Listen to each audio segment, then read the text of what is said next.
Ladies and gentlemen, welcome back to the channel, and it's nearly there. It's nearly time. The winter break is almost over. I'm delighted, to be quite honest with you. If you can't tell, it has been a struggle to get content out there every single day of this winter break. There hasn't been an awful lot to talk about, and a lot of the videos that I've considered making and wanted to do they've not been video worthy. I would feel like I'm wasting people's time, but we're back in business starting today. The podcast is back tomorrow. The match reviews are back on Monday. It feels like things are back to normal again in what is going to be a frantic second half of the season.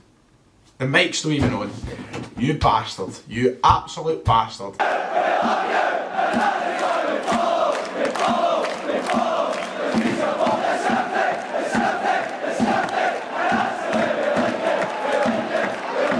The microphone should be on now. I'm just keeping that intro because I liked it. It was all fresh off the head. It was improvisation at its finest, as these videos always are.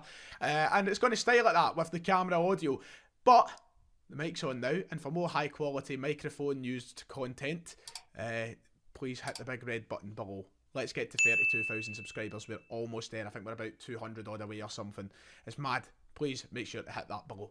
Right, I feel like I've just been chatting absolute nonsense to start this video off. You've seen in the title what we're going to do today. I'm going to sit through and give what I think will be the best starting 11 for Celtic on Monday night against Hibs. Look, this is going to be a tough game, and we're going to chat about that so much in the podcast tomorrow. We're going to talk about, Sean Maloney at Hibs. We're going to talk about Celtic going into this game with players being out, players being there, but, everything that you need to know. We're going to chat about more in depth in tomorrow's podcast, so please make sure to come along and watch the return. The first podcast of 2022. It's going to be a belter. Me, McGinley and Kieran Auld is the free for tomorrow. It's going to be fantastic.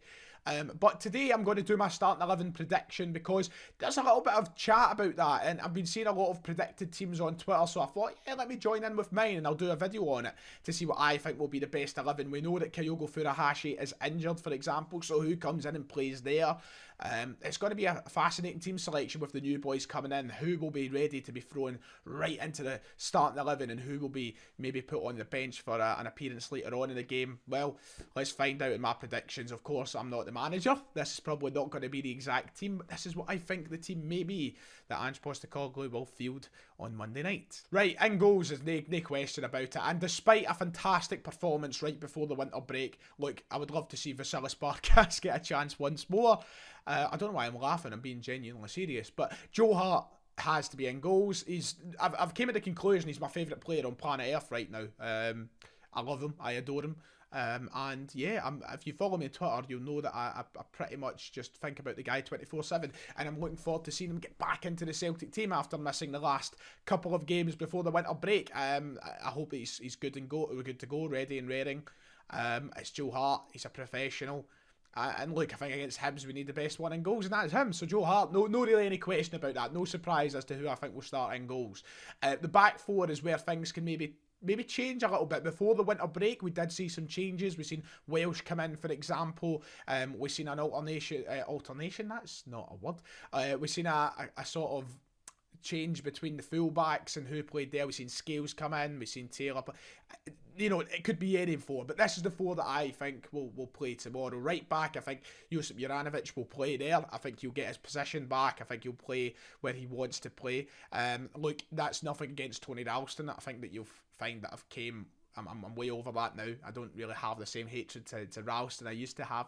I wouldn't say hatred, that's harsh, but I rate him now. And he's had a fantastic season. However, I do think he'll start on the bench this weekend, and I think Juranovic will go over to that right-hand side. Not because of he's not done anything wrong, it's not his fault, but I think that Ange will just want to get Juranovic on that right hand side, give him a chance over there, and Ralston, we've seen come off the bench and be useful numerous times now over the past few months, and I think that might be his role in this game too. So I think Juranovic will be on that right hand side. The centre half partnership I think will be Cameron Carter-Vickers and Carl Starfelt. I believe that is our best centre half partnership at the moment. Julian is almost back. When he comes back, he might get into that starting 11. But for now, I think it'll be Vickers and Starfelt. I don't think they're going to put Julian into the team anytime soon. Well, I say anytime soon. I don't think he'll be in the next couple of games.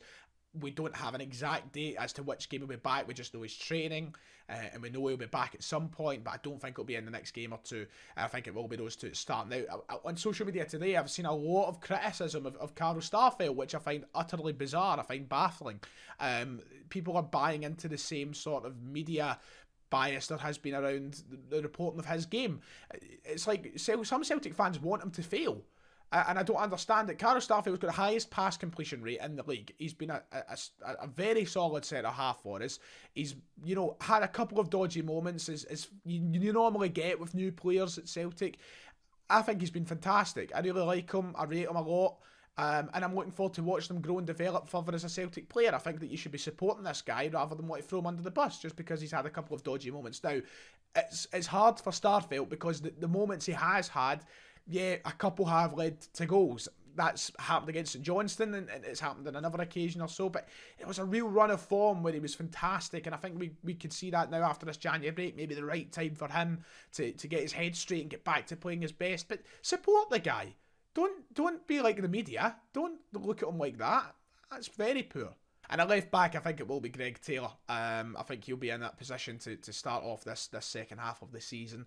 Of course, Ange's apparently a big fan, and we've seen him, use Greg Taylor this season. And look, I know there's not a lot of big fans of Greg Taylor, and I'm not even the biggest fan of Greg Taylor, but I think that he'll go in there in this game and he'll get a big 6 month for Taylor. I think this is maybe a very defining 6 months for Greg Taylor. I think that in this 6 months, he could either show the manager that he is our left back, or that we need to improve on it come the summer. Not just the manager, I think the rest of the support. I think that the vast majority of us have come to the same conclusion, and we need an improvement in the left back position. This 6 months, if Ange doesn't sign anybody else in January, is huge for Greg Taylor. Huge, massive. Because that could be his chance to show that they don't need a left back. It's now or never, I think, if he wants to be Celtic's starting left back for the foreseeable future. So yeah, he's in there at left back, and I think that this is a massive, massive part of the season for him. The midfield three might be the most difficult area to predict for tomorrow. We've obviously brought in the new signings of Ideguchi and Rio Hatate, who can play in the midfield area. We know that David Turnbull isn't available due to injury. We've got players like Beaton, Rogic, McCarthy, Soro, who have all been here all season and all want to play football, of course. I think this is the most difficult area to predict for tomorrow's game. But I don't think any of the new signings will start. I think that'll probably be I think many of you will disagree with me on that. I think a lot of people will probably be expecting to see either Ideguchi or Hatate start tomorrow. I want to see one of them start tomorrow, but I've just got this feeling they won't. I have a feeling they'll come on in the game. Maybe one, maybe two of them. I think they'll come on later on. I don't know. I've got nothing to kind of back up that sort of feeling other than gut feeling. That's all I've got there. It's just my gut telling me that none of them will start tomorrow. I think the midfield, no, tomorrow. I've said that. No, how many times have I said this in this video without noticing? It's not tomorrow. It's Monday night, Ryan. I think the three that will start on Monday night will be Nir Bitton, Callum McGregor, and Tom Rogic. I think that'll be the three. Now, I know a lot of people prefer McGregor playing in the role where I've got Bitton there.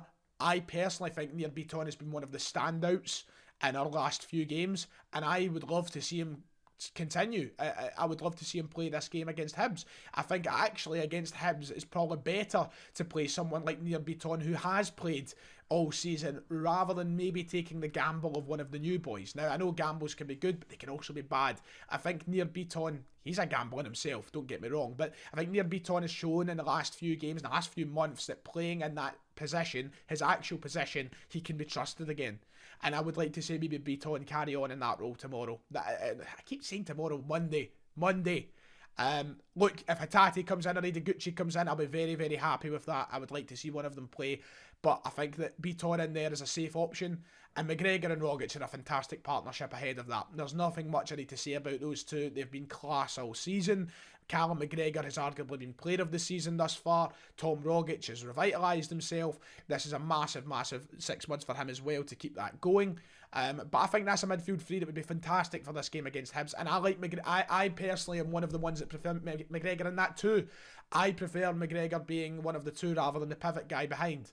personally. I know, I don't think there's much that separate. I think he does fantastic, and both of them, that's how good a player he is. I'm not going to complain no matter what role he plays there, but I'm one of the ones that prefers him being ahead in the two. It allows him to get forward. He carries a goal threat.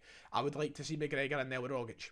And finally, the front three. We know Kyogo Furuhashi is missing. He will not be playing on Monday night. He is out with injury. Hopefully a little tactical injury to make sure he doesn't go away with the Japanese national team rather than anything else. But he won't be there on Monday in all seriousness. And that is gutting. Arguably our player of the season. I've said that about 4 players, I think. But, arguably is. And his goals will be missed. But we've got a new Japanese forward who is ready to come in and take that place for Monday night. And that's Dyson Maeda. I think he will start the game. Unlike Ideguchi and Hatate, who I think there is conversation whether they could or couldn't start, I think Maeda is destined to start this game on Monday. We've not got a massive amount of time, remember, to see these guys before they go off with the Japanese national team. So it's actually quite an important few weeks to try and get them into the team and see what they're all about. That's why I think I'm confident we'll see minutes of them all on Monday. I just don't know about starting the game. Maeda, though, I think will. And I think he'll come in and he'll play through the middle and he'll hopefully be a player for us just like Kyogo. He's been fantastic. Let's hope Maeda's the same. And I'm hoping that the pace of him is just terrorising the Hibs defenders throughout the game. I hope Porteous or Hanlon or whoever's playing just cannot handle it. And I'm hoping Maeda puts in a very impressive debut performance. And to either side of him, who will start on the wings? Will Jota return? We know he's back in training. Will we see James Forrest? Will we see Liel Abada? I think Jota will start. I think he'll be on the left. And I think Liel Abada will be on the right. Jota, Maeda, Abada. I think that's a fantastically exciting front three to maybe see on Monday night, and I'm looking forward to seeing what they could do. Jota has been missed. The creativity, the ability, everything that he possesses, quite frankly, that has been missed on that left-hand side, and we've not quite had it with Mikey Johnston. I think that Jota coming back is going to be huge for us, and I'm buzzing to see him back in the team. Abada, he had some fine form before the January break. He was playing through the middle, remember? At times he was scoring goals. I think he was coming into a right good game before the break, and I'm hoping he continues, because he's been up and down as a Celtic player, but ultimately his goal contribution stats would suggest that he's been a fantastic signing, and this second half of the season should be hopefully just as good. And then there's Maeda, of course, that we've already spoke about. But that's it. That's what I think the 11 will be on Monday, and I'm pretty hopeful that will be the 11. I like it. I like it a lot. I would be very, very, very, very happy if that was the team that was announced at 6:45 on Monday night. 3, 2, 1. Whew, I'm pooped. That'll do. That'll do for today. Like and subscribe. Cheerio.